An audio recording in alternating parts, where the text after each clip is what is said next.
Hi, Casey Truby here with secret number 4 of 12 on how to build your accounting and tax practice without spending money. As a matter of fact, this one costs $0 and it'll have the biggest impact of anything you can do. It's the fastest way to double your accounting business. I never call it an accounting firm. I'm not in a practice. I'm in a business. And here's the secret. Focus on what you do right, who you do it right for, and just do more of it. Now, in every business, there is an incontrovertible truth.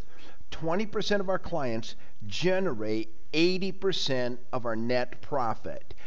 On the other side of the coin, 80% of our clients, and these are the ones that we have all the office space and all the employees, and we need the bigger copier and the more phone lines, those people generate 20% of our net profit. So my suggestion is that you start a private clients group for your best clients, the top 20%, and announce it with fanfare, and then personally focus 100% of your attention on those few clients. Now, here's something interesting. If you totally scrapped your bottom 80% and then went back and sold the top 20% of your clients just 1/4 additional revenue services in 2013, your 2013 revenue would be equal, and I'm talking about top line, not bottom line, your top line revenue number would be equal to 2012. So here's the idea. If you scrapped 80%, you'd be able to cut back on employees, phone lines, office space. You'd be able to get by with the smaller, cheaper copier, but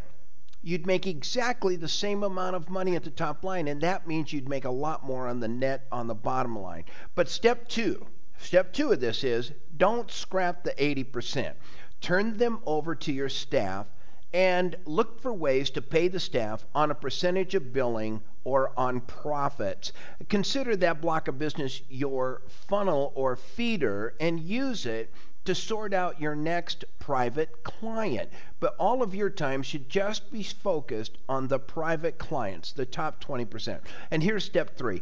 Tell your staff to standardize our offerings for the lower 80%. No more customization. Nobody gets to get it yesterday. No one gets to get it cheap. No one gets to get it just uniquely their way. It's a standardized process unless you qualify to be in our private client group. And then look at this 80% as a different business that you check in on from time to time, but do not run. It solely exists to feed or sort prospective clients who might be able to qualify to move up into the private client group. And then here's the last step. Get out of the office and go see your private clients. And you should be doing this all day long. Now, here's what will happen in your total revenue. It's going to explode. And here's what will happen. In 2012, let's say you did $500,000. In 2013, if you focus all of your attention on the top 20% of your clients, that number is going to grow and equal what the bottom 80% pay with you, spend with you. So you're going to see some growth. But in 2014, an interesting anomaly is going to occur. That 20%, the private clients, are going to grow another 50%, and the 80% on the bottom that you've turned over to your staff on a percentage of profit, they're going to have a vested interest in that 80%, and they're going to build that block of business in the background. Now, isn't that interesting? So it starts with the hard question.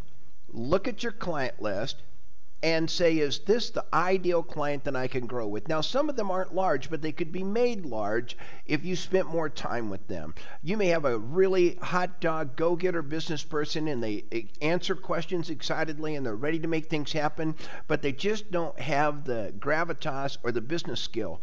Can you get out there and build that person's business? But it's really going to amount to this one question. Do you have the emotional strength to break the chains that hold you to your desk and get out of the office and go focus on those private clients? So if you work almost full time, you've got 2,000 hours a year, and I know a lot of accountants work 3,000 hours a year. I think that is crazy, but let's say you've only got 2,000 hours. Don't waste them. Focus all of your attention and energy on grade A opportunities that are an emotional challenge. Many times our capabilities as accountants far exceed our opportunities presented to us by the client. And that creates a very boring business, and we get tired of it. And then we start thinking about retiring. So spend your day talking to the best clients. Go there today and listen to them, because if you listen to your best clients, what are you trying to accomplish? What are the obstacles? What are the dangers you see in the near future? What are the opportunities that you can't get to? They're going to tell you exactly how to help them grow, and your business is going to go gangbusters. Thanks. It's Casey Truby. We're happy that you listened in.